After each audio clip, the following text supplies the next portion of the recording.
guys, jadi aku mau lanjut cerita tentang my depression journey yang penyebabnya karena postpartum depression, karena aku punya anak. Tapi setelah 2 tahun, aku udah lebih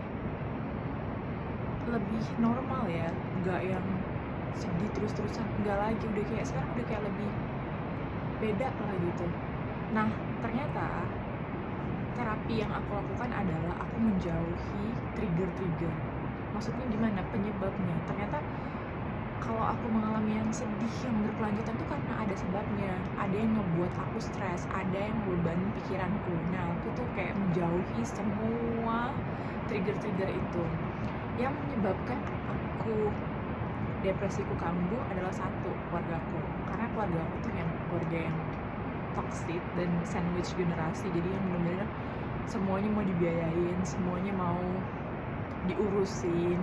Yang kadang-kadang pada level tertentu aku kayak capek, ini nggak selesai gitu, bener-bener yang buat aku stres, jadi kepikiran terus. Nah, trigger yang kedua biasanya karena biasalah relationship kan, pasti up and down. Kadang karena udah stres, terlalu banyak A B C D E, jadi kepikiran juga, itu juga yang menyebabkan kayak ya udah kayak nggak bersemangat ngapa-ngapain. Kadang sampai mikir, aduh kok gini-gini aja ya hidup, aduh kenapa ya hidupku bebannya banyak banget kayak gitu. Jadi mikir, sometimes ada kayak bisikan-bisikan bunuh diri aja gitu. Tapi ya sekarang sih bener-bener 100% sudah sehat, sudah bisa lebih balancing. Dan trigger ketiga adalah komen-komen negatif, karena aku kadang dapat komen-komen negatif di sosial media, mau dari mantan teman, mantan sahabat. Mereka tuh kadang kayak sengaja buat akun fake untuk mengacaukan mental dan emosiku, dan itu kadang-kadang trigger itu juga buat aku bener-bener kayak depresi, kayak kenapa sih orang-orang ini nggak bisa move on gitu loh, kenapa sih masih gangguin, salah aku apa. Ada yang sampai kayak kepikiran, sedih, berkepanjangan. Tapi sekarang aku lebih mikir, sama aku tidak mengganggu orang dan berusaha untuk positif. Jadi intinya adalah positif dan fokus sama goals. Jadi aku udah kayak buat list catatan apa-apa aja goals aku, apa-apa aja yang mau aku lakuin 2 tahun ke depan. Jadinya ya udah fokus sama diri sendiri.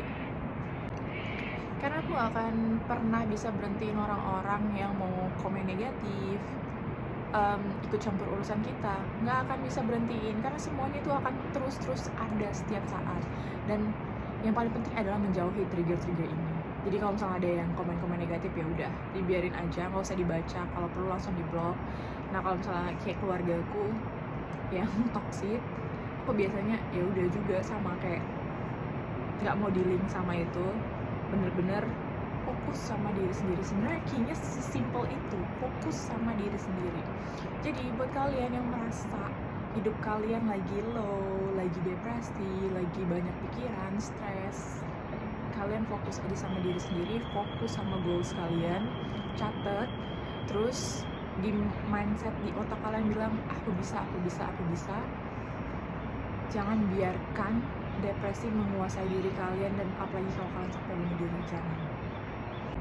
Satu hal sih, kalau kalian di masa depresi, kalian harus cerita, kalian harus luapkan itu semua. Kalian pilih satu temen yang benar-benar kalian percaya untuk meluapkan, dan dia juga mau mendengarkan tanpa memberi masukan-masukan yang membuat kalian drop. Jadi pilihlah satu orang yang benar-benar hanya dengerin kalian aja, karena sebenarnya depresi itu kadang-kadang cuma pengen ada seseorang tuh yang dengerin. Kita nggak butuh solusi apa, kita nggak mau dikasih pendapat apa-apa, kita cuma mau apa yang ada di perasaan ini langsung keluar gitu loh. Jadi pilihlah satu orang yang benar-benar kalian percaya dan tidak akan memberikan komen negatif untuk meluapkan emosi itu. Aku jamin kalian akan merasa lebih baik. tetap semangat, nggak ada masalah yang nggak ada jalan keluarnya. Semua masalah itu ada jalan keluarnya.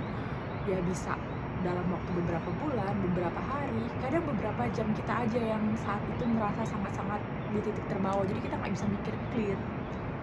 Tetap semangat ya teman-teman.